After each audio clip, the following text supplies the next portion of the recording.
Assalamualaikum warahmatullahi wabarakatuh dan salam sejahtera. Okay, video kali ini adalah video yang keenam untuk topik yang keenam bagi subjek pengurusan latihan dan modifikasi tingkah laku SKPM 2093. Jadi topik kali ini adalah tentang pengurusan organisasi latihan.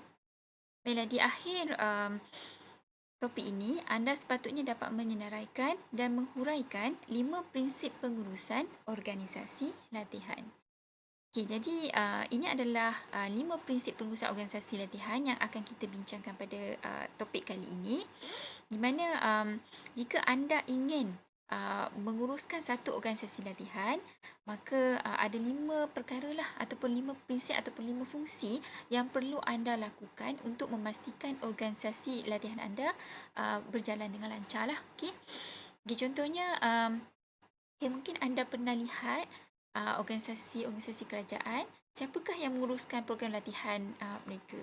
Okay, kadang-kadang organisasi kerajaan tersebut, jabatan-jabatan kerajaan tersebut, program latihan ini diuruskan sendiri oleh pihak atasan jabatan tersebut lah. Okay. Tetapi ada juga satu jabatan yang menguruskan program latihan kaki tangan awam di Malaysia, iaitu dipanggil sebagai Institut Tadbiran Awam Negara ataupun INTAN. Itu di Malaysia lah. Okay. Bagaimana pula dengan organisasi swasta? Organisasi swasta biasanya program-program latihan itu diuruskan oleh Jabatan Pengurusan Sumber Manusia ataupun Jabatan Personal dalam organisasi tersebut. Okay, tetapi kalau organisasi swasta tersebut sangat besar dan dia berada di level MNC atau multinational corporation, maka dia selalunya ada satu jabatan atau unit yang menguruskan program latihan sahaja untuk para pekerja mereka. So, bagaimana? Cuba bayangkan jika anda pula satu hari nanti nak buka satu bisnes yang bersifat organisasi pengurusan latihan yang menawarkan program-program latihan, maka ini adalah benda-benda yang perlu anda tahu untuk menguruskan organisasi latihan anda. Okay, jadi kita akan tengok satu persatu. Okay, kalau kita tengok kat sini ada 5 prinsip atau fungsi pengurusan organisasi untuk organisasi latihan, tetapi ini sebenarnya diadaptasi daripada prinsip pengurusan organisasi yang umum. Okay, so maksudnya ada 5 benda yang kena anda buat untuk memastikan organisasi latihan anda berjalan dengan lancar. Okay, yang pertama adalah perancangan. Okay, dalam mana-mana organisasi dan juga organisasi latihan, perkara pertama yang perlu dibuat adalah untuk membuat perancangan. Okay, jadi perancangannya ada banyak jenis lah. Okay. Perancangan yang paling penting adalah perancangan strategik. Okay, perancangan strategik merupakan satu proses membentuk matlamat dan objektif pusat latihan anda, okay, organisasi latihan anda. Dan kemudian anda rangka strategi pelaksanaan program dan usaha mengenal pasti kemungkinan pada masa hadapan. Okay, contohnya anda nak buat satu program, nak buat satu organisasi latihan. Jadi matlamat dan objektif organisasi anda adalah untuk menawarkan program-program latihan yang berkualiti kepada masyarakat. Jadi untuk perancangan strategik ni, anda perlulah ada rancangan jangka pendek, rancangan jangka sederhana dan rancangan jangka panjang. Rancangan jangka pendek biasanya adalah di bawah 1 tahun, maksudnya dalam masa setahun. Okay. Rancangan jangka sederhana biasanya adalah 1 hingga 3 tahun atau 1 hingga 5 tahun. Okay, dan rancangan jangka panjang biasanya adalah dalam masa 5 tahun atau dalam masa 10 tahun. Okay, mungkin anda semua pernah dengar lah dasar-dasar negara, contoh macam dasar ekonomi baru di Malaysia. So, rancangan tersebut mengambil masa 10 tahun atau 20 tahun untuk dicapai lah. So, maksudnya rancangan-rancangan ini, rancangan jangka panjang ini dia melibatkan masa yang agak tempoh masa yang agak panjang lah. Okay. So, contohnya, okay, katalah untuk organisasi latihan anda. So, rancangan jangka pendek anda, mungkin anda ingin menawarkan program latihan sekurang-kurangnya 30 program latihan dalam masa setahun. Dan mungkin program latihan anda ini berjadual, iaitu 10 program latihan ditawarkan kepada golongan pekerja, 10 program latihan ditawarkan kepada golongan pelajar sekolah dan 10 program latihan pula ditawarkan kepada golongan masyarakat umum. Okay, itu adalah contoh rancangan jangka pendek organisasi latihan anda. Okay, jika anda anda nak buat pula rancangan jangka sederhana, so maksudnya dalam masa 5 tahun apa yang ingin organisasi latihan anda capai. Okay, mungkin dalam masa 5 tahun anda ingin dapatkan sekurang-kurangnya 10 organisasi yang memang melanggan program-program latihan yang ditawarkan oleh organisasi oleh organisasi latihan anda. Okay, contohnya dalam masa 5 tahun anda dah ada 10 jabatan kerajaan yang ada kontrak memang ambil program-program latihan yang ditawarkan oleh anda. Okay, manakala 3 lagi organisasi adalah syarikat swasta dan 2 lagi adalah syarikat NGO yang memang yang memang mereka ni ada kontrak dengan anda lah untuk mengambil semua program-program latihan yang ditawarkan oleh anda. So, itu adalah rancangan jangka sederhana anda. Okay, rancangan jangka panjang pula, dalam masa 5 tahun, maksudnya selepas 5 tahun, apa yang anda ingin capai. Okay, jadi dalam 5 tahun, mungkin 5 hingga 10 tahun, apa yang anda ingin capai adalah anda ingin menawarkan program-program latihan yang bukan sahaja kepada masyarakat tempatan, tetapi juga bertaraf antarabangsa, iaitu untuk masyarakat di luar negara. So, maksudnya anda ingin menaikkan level ataupun tahap organisasi anda kepada tahap antarabangsa. Okay, itu adalah perancangan strategik. Okay, so maksudnya yang pertama perkara yang pertama yang perlu anda lakukan untuk pengurusan organisasi latihan adalah menjalankan perancangan strategik. Okay. Ada juga perancangan lain, contohnya adalah perancangan operasi. So, perancangan operasi adalah rancangan lanjutan bagi memastikan objektif perancangan strategik dapat dicapai. Okay, maksudnya untuk setiap rancangan jangka pendek tu dan rancangan strategik anda tu, jangka pendek, jangka sederhana, jangka panjang tu, okay, bukan sahaja anda lakukan untuk yang umum sahaja, tetapi juga untuk setiap aspek dalam organisasi anda lah, seperti perancangan untuk sumber manusia, perancangan keuangan, okay, dan sebagainya lah. Okay, contohnya dari segi perancangan sumber manusia, okay, anda dah tentukan dalam setahun tadi kan nak buat 30 program latihan. So, mungkin dalam 30 program latihan ni anda ada sekurang-kurangnya 2-3 orang ataupun 3 orang jurulatih tetap, manakala 7 lagi adalah jurulatih kontrak. Okay, dan kemudian untuk kaki tangan sokongan pula, anda ada sekurang-kurangnya 5 orang staf untuk kerja-kerja perkeranian, seperti untuk uruskan keuangan, untuk uruskan pendaftaran peserta, untuk uruskan program latihan dan sebagainya lah. Okay? Dan perancangan sumber fizikal, mungkin anda nak tentukanlah dalam masa setahun ni, adakah anda ada dewan kuliah sendiri, dewan untuk buat program latihan sendiri, ataupun anda sewa dewan untuk buat program latihan. So, ini semua merupakan perancangan operasi. Okay, itu adalah perancangan. Okay, jadi perkara pertama yang perlu dilakukan untuk organisasi latihan adalah membuat perancangan.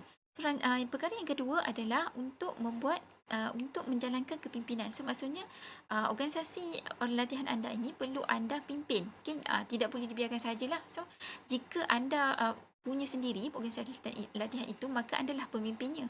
Okay? Tapi jika katalah anda tak mahu ataupun banyak lagi kerja lain nak buat, jadi anda ingin mengupah seseorang untuk memimpin organisasi latihan anda, maka anda kena pilihlah nak memimpin tu guna pendekatan kepimpinan yang satu. Jadi kalau kita tengok ada banyak jenis kepimpinan, seperti Greatman Theory. Okay, ni teori-teori kepimpinan, trait theory, behavioral theories, contingency theories, situational theories dan sebagainya. Jadi anda pilihlah yang mana satu yang sesuai dengan anda untuk memimpin organisasi anda.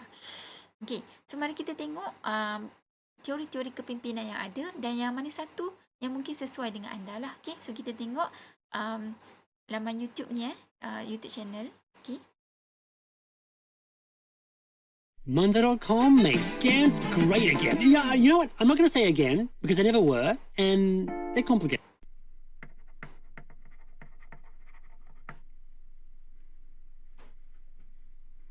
Kurt Lewin, the renowned psychologist and researcher, said it well. There's nothing so practical as a good theory. Well, how about 10 good theories? To improve your ability to lead, here are 10 of the best-known leadership theories in 5 minutes. First are what was originally called the great man theory. It postulated that great leaders are born, not made. You either have it or you don't. And then it tried to identify the set of attributes that all of these natural-born leaders have in common. While it's now become clear that leadership is actually learnable, there's indeed truth to the notion that some people inherently have more leadership gifts than others. So this was a good start. It spawned something called the trait theory of leadership, a line of research that examines which individual characteristics we should pursue to lead effectively. The upside is that it's easy to understand. Be like this and people will follow you. But the downside is that it's identified dozens of traits, and no single set has emerged as the ideal for all circumstances, so it can be overwhelming to attempt. Somewhat related is the skills theory of leadership. Just like trait theory, it tries to identify a set of key attributes, but in this case, practical skills rather than just general qualities of a leader. The bottom line on this one is, if you want people to follow you, you need technical skills in your field. That is, you need to be good at what you're doing so you have some credibility.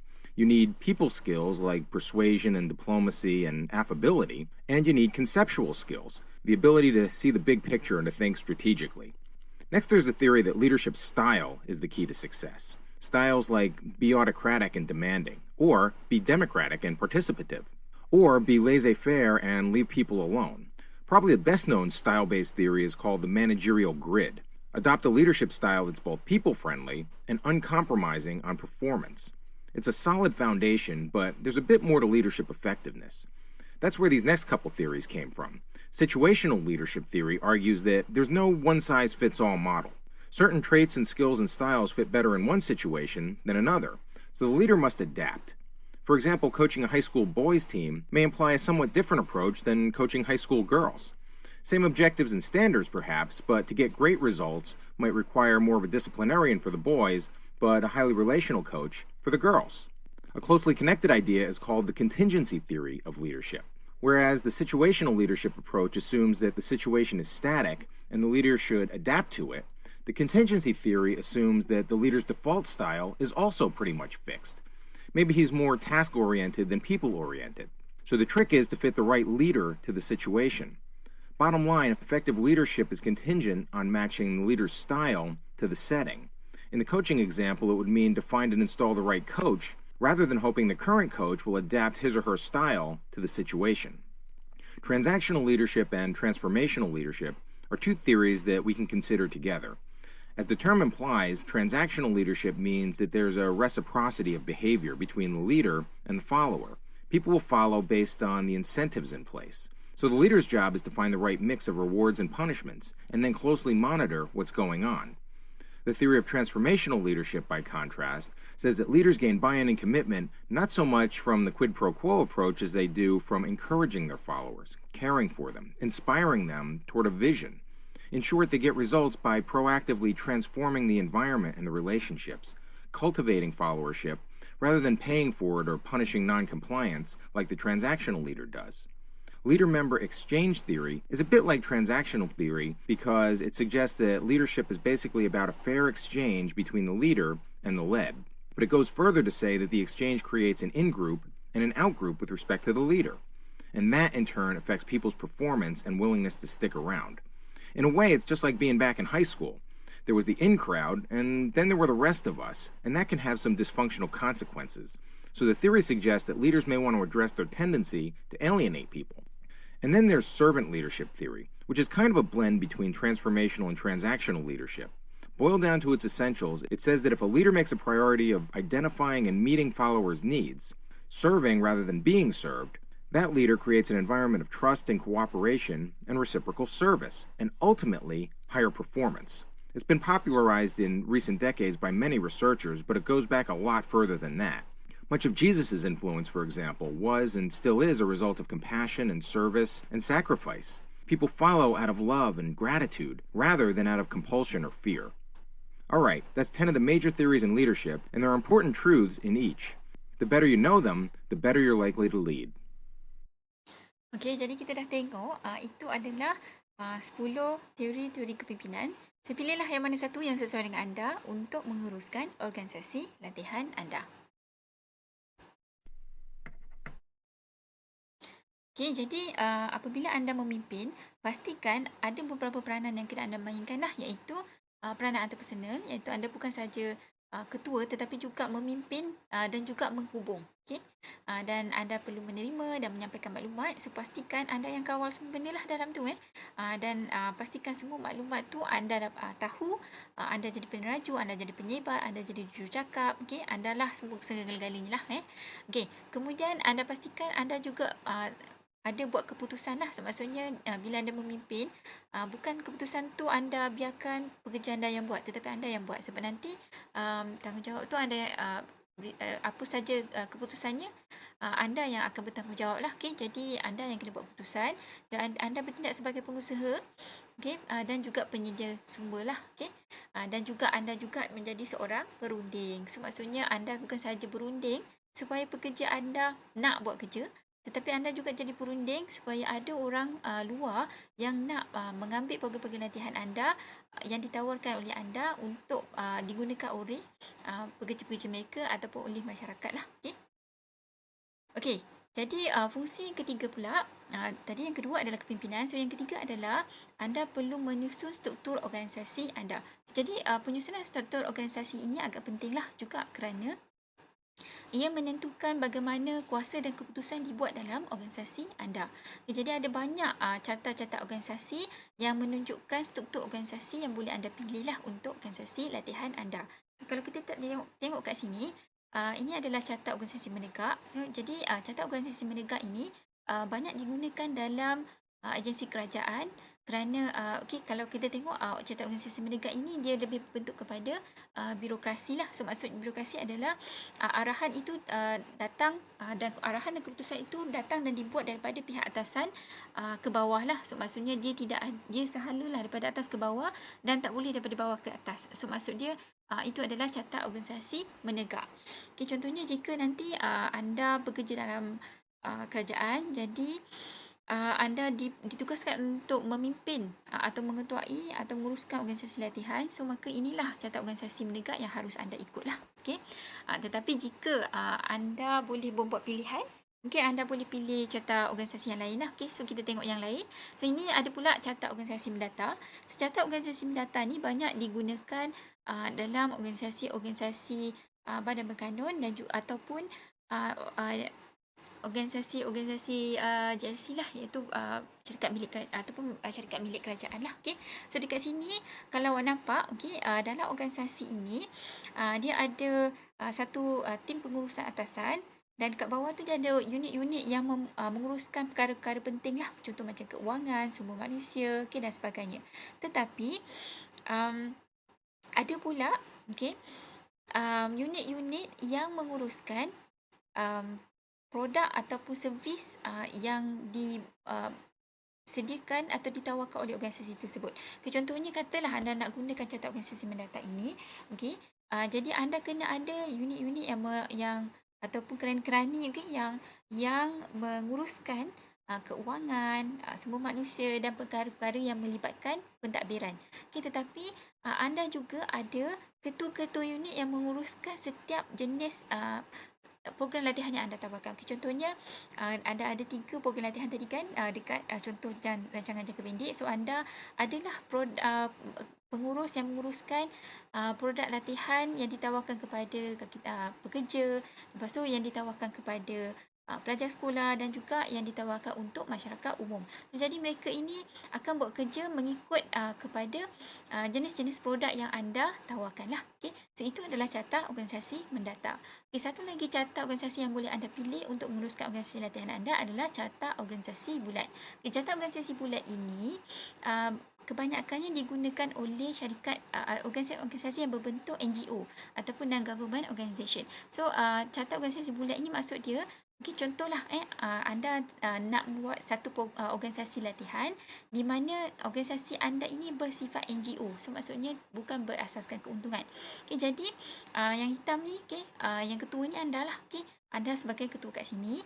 Okay, kemudian anda tidak ada departmen-departmen yang menguruskan semua benda, tetapi anda menjadi penghubung sahaja kepada benda yang anda nak buat tu. Contohnya anda dekat sini, lepas tu anda ada tim anda adalah pentadbiran kat sinilah So anda ada tim anda kat situ, anda ada kerani kewangan, kerani pengurusan dokumen dan sebagainya lah. Lepas tu dari mana anda dapat dana? So dana itu anda dapat daripada anda punya partnership lah. So maksudnya anda punya strategi kolaborasi dengan organisasi yang nak buat CSR, program-program CSR ataupun program corporate social responsibility, di mana mereka bagi anda duit atau dana untuk buat program latihan tersebut. Tetapi program latihan itu anda bagi kepada siapa? Bagi pula kepada mungkin anda buat program latihan untuk pelajar sekolah. Jadi anda nak bagi ini sebab dia anda kan NGO, jadi anda buat program latihan ini untuk anak-anak yatim. So di mana anak-anak yatim dapatkan anak-anak yatim tersebut? So anda kena ada pula kontak dengan komuniti iaitu pengetua-pengetua rumah-rumah anak yatim, supaya mereka dapat bekalkan peserta kepada anda. Kemudian siapa pula yang buat program latihan tu? So, buat program latihan tu pula anda ambil duit tadi tu, anda tak buat program latihan tu sendiri, tetapi anda usapkan upah kepada penyedia program latihan kat luar yang mungkin mereka lebih ada kepakaran lah untuk buat program latihan untuk pelajar sekolah. So anda pergi kepada social enterprise lah. So kemudian anda libatkan pula pihak-pihak luar untuk bekerjasama dengan anda untuk buat program latihan tu supaya lebih bagus lah. Contohnya mungkin anda libatkan pihak media untuk buat marketing. Anda libatkan pihak universiti untuk buat program dengan lebih baik dan sebagainya lah. So itu adalah carta organisasi bulat. So maksudnya anda ada organisasi yang lebih kepada pentadbiran ataupun pengurusan sahaja. Tetapi semua benda dalam tu bukan anda yang buat, tetapi anda ada partnership dengan organisasi lain untuk menjalankan program tersebut. So ini adalah carta organisasi bulat. Satu lagi carta organisasi yang mungkin anda boleh gunakan yang sesuai dengan organisasi latihan anda adalah carta organisasi matrix. So carta organisasi matrix ini pula banyak digunakan di organisasi perkilangan ataupun organisasi swasta, di mana satu jawatan itu ataupun satu pekerja itu dia bukan saja ada satu kerja, tetapi dia ada banyak kerja secara menegak, secara mendatar, secara silang. So maksudnya contoh dekat sini lah dia kat sini, dia bukan saja kerja hakiki dia. Contohnya dia ni adalah pengurus perakaunan, bahagian keuangan. Tapi dalam masa yang sama dia juga memegang jawatan sebagai ketua projek untuk program latihan. Untuk program latihan masyarakat contohlah. So maksudnya carta organisasi matrix ni dia betul-betul untuk organisasi yang money oriented punya lah. So maksudnya dia, setiap pekerja tu akan digunakan secara maksimum lah untuk mencapai prestasi yang optimum. So maksudnya dia memang profit base punya organisasi lah. Mungkin anda nak buat organisasi latihan anda mungkin berdasarkan kepada bisnes. Mungkin anda nak buat bisnes nanti untuk organisasi latihan, so mungkin anda boleh gunakan carta organisasi matrix. Satu lagi jenis carta adalah carta organisasi kumpulan projek. Jadi carta organisasi kumpulan projek ini berlaku apabila ada projek sahaja. So maksudnya mungkin anda ada satu organisasi latihan, tetapi organisasi anda ini tidak ada program latihan kecuali jika ada permintaan. Contohnya mungkin satu hari nanti anda kerja dekat syarikat swasta, di mana syarikat swasta ini anda menjadi ketua dekat bahagian unit ataupun organisasi latihan. Tetapi tidak ada program latihan berjadual. Dan program latihan ini hanya ditawarkan bila ada permintaan. So maksudnya bila ada bos anda bagi tahu, CEO anda cakap, kita boleh buat program latihan ini supaya staf kita macam gini. So barulah anda buat program latihan tu. So masa itu nanti barulah anda punya jabatan ini akan lantik staf-staf di bawah anda untuk jadi ketua projek, untuk jadi jawatan kuasa yang anjurkan program tu, buat tempahan, cari jurulatih, jadi jurulatih dan sebagainya lah. So itu adalah maksudnya carta organisasi kumpulan projek. So maksudnya bila ada program latihan barulah carta organisasi ini berlaku. So maksudnya barulah projek itu dibuat. Okey, so itu adalah jenis-jenis carta organisasi yang mungkin anda boleh pilih lah untuk membuat struktur organisasi latihan anda. Okey, dan kita tengok fungsi yang seterusnya ataupun prinsip pengurusan organisasi latihan seterusnya adalah pengurusan dan pembangunan sumber manusia. Jadi maksudnya, okey, dalam organisasi latihan anda juga perlu menguruskan pekerja-pekerja dalam organisasi anda. Okey, katalah anda punya organisasi latihan ni sangat besar, okey. Sebabnya organisasi asal anda tu pun sangat besar. Dia ada adalah organisasi yang bersifat MNC, okay, iaitu dia ada cawangan di seluruh dunia, okey, di setiap negara seluruh dunia, dan anda merupakan ketua untuk memimpin organisasi latihan. Okey, menguruskan program latihan di seluruh dunia. So maksudnya staf anda sangat ramai. Okey. Jadi ada sangat ramai jurulatih, sangat ramai staf sokongan dan sebagainya lah. Jadi anda wajiblah dan semestinya lah anda uruskan pekerja anda, okey, supaya mereka ni lebih berdaya saing, dapat menghasilkan produktiviti, kualiti, inovasi yang tertinggi lah, okey. Yang paling bagus lah maksudnya. So apa pun yang anda kena buat untuk mengurus program latihan, untuk mengurus sumber manusia anda ataupun pekerja anda adalah, okey, kalau nampak dekat sini, ini adalah roda pengurusan sumber manusia yang diambil daripada McLagan, ya. Okey, McLagan. So McLagan ni dia zaman dululah. So dia buat roda sumber manusia ini. So dia kata untuk pengurusan sumber manusia ni ada 3 fungsi lah, okey. Yang warna biru ni, yang warna pink. Okey, yang warna pink ni untuk pembangunan pekerja lah, okey. Yang warna purple ini adalah untuk pengurusan pekerja, dan yang warna biru ini adalah untuk kebajikan pekerja. So maksudnya ada 3 benda lah, kategori yang besar untuk anda kena uruskan. Okey, untuk yang mana purple dulu adalah yang pertama, anda kena buat job design. So maksudnya anda kena reka bentuk setiap jawatan dalam organisasi latihan anda itu. Pastikan jawatan-jawatan tersebut ada tugas-tugas yang dapat mencapai matlamat organisasi anda. Okey, kemudian anda kena buat human resource planning, pengurusan sumber manusia ni. So maksudnya kena buatlah staffing tu kan. So maksudnya katalah anda ada 1,000 pekerja dekat dalam unit anda saja, dekat dalam departmen organisasi latihan tu saja, okey.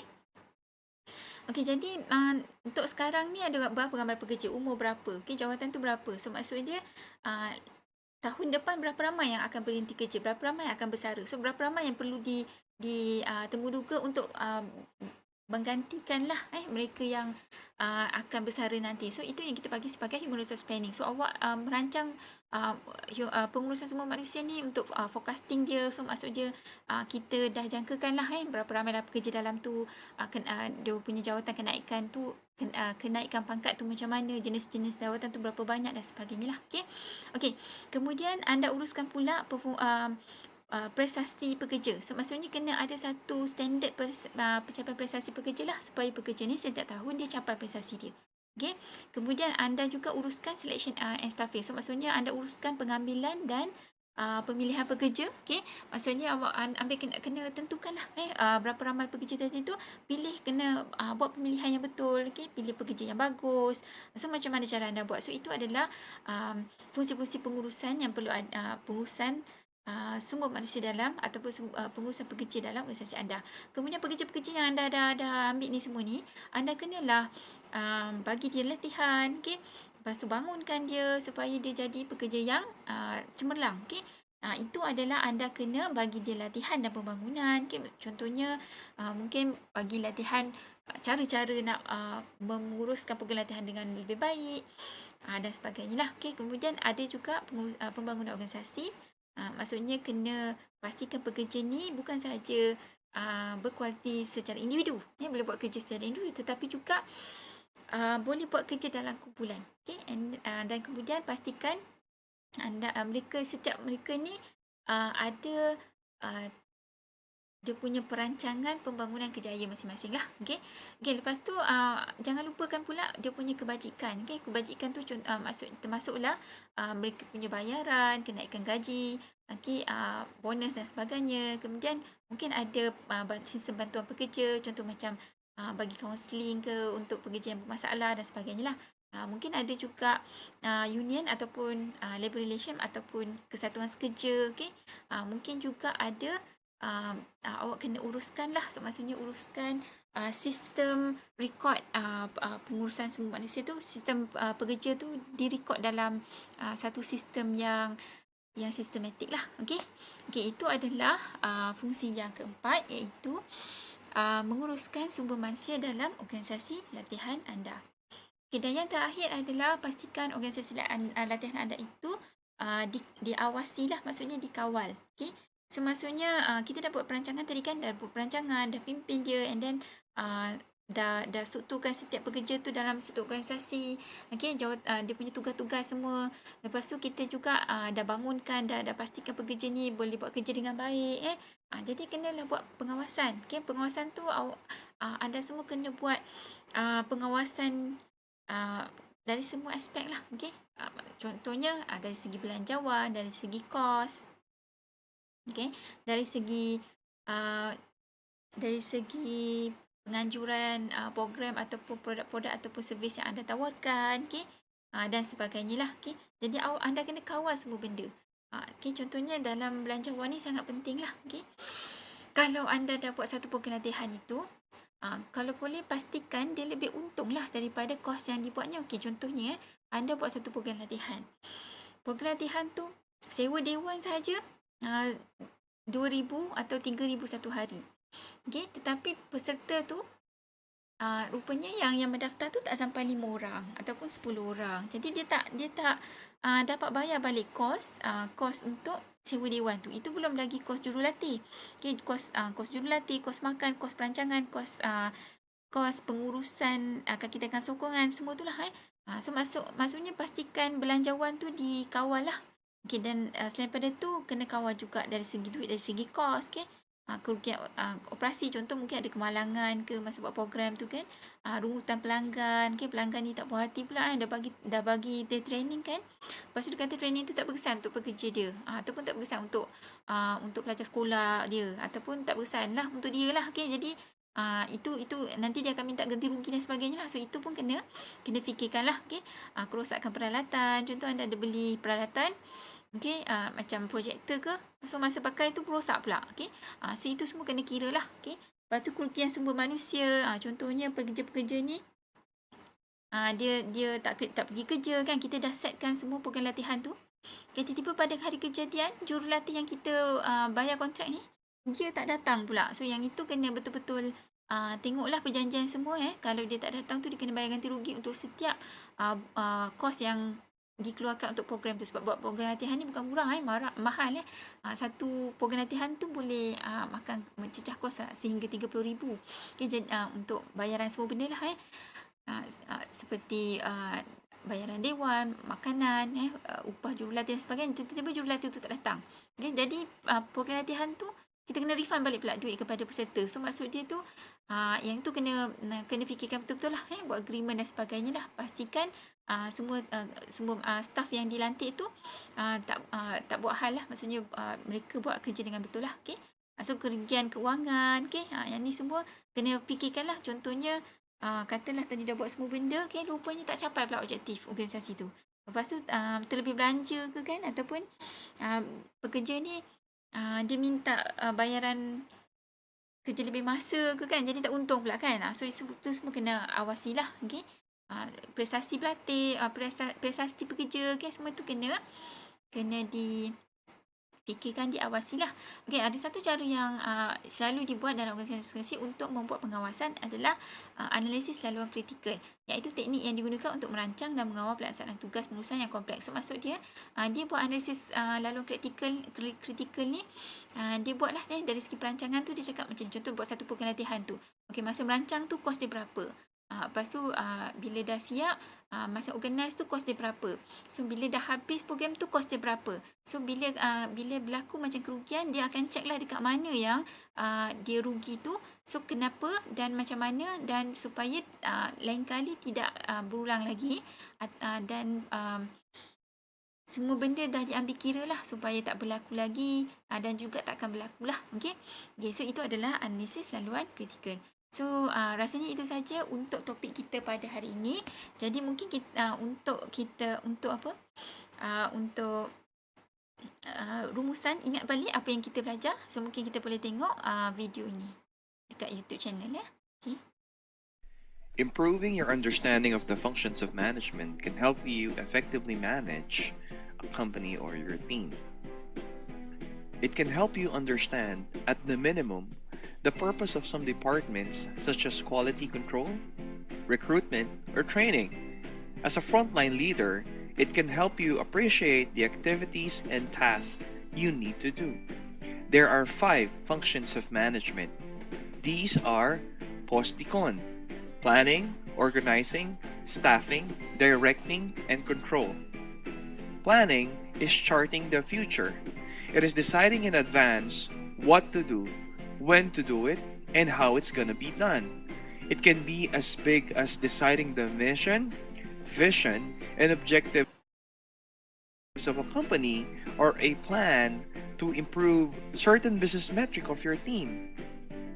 It is identifying what you want, when you should achieve it, and how it will be achieved. Next, organizing is called the backbone of management. Organizing is grouping of activities together.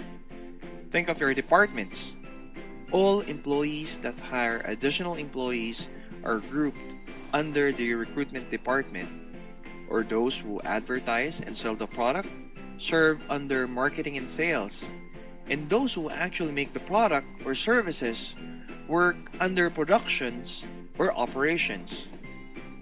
Organizing is also creating the organizational structure or hierarchy of the business. It's delegation of authority and creation of responsibilities and tasks. Organizing also ensures that whatever necessary items the business or department needs are met, such as the need for materials like machineries or computers, capital, and personnel. Third, staffing is commonly associated with hiring and promoting employees. As a function of management, it goes more than that, as it involves training and development, remuneration or compensation, and performance appraisal. Directing, on the other hand, makes the plans concrete. It involves supervision, motivation, leadership, and guidance of employees.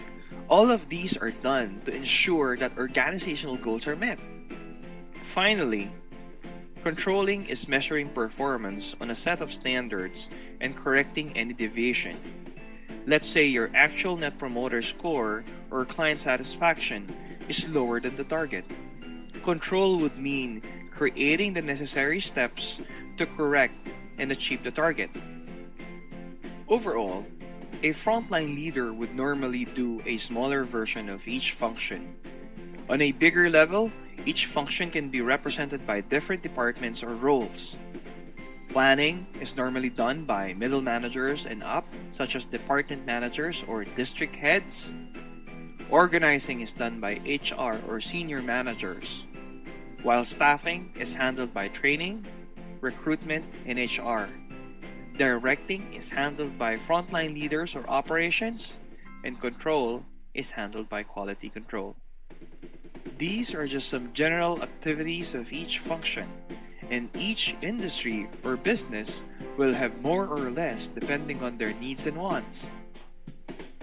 So these are the functions of management. Click the thumbs up button if you like this video. Okay, baiklah, itu sahaja okay, untuk kuliah topik kita tentang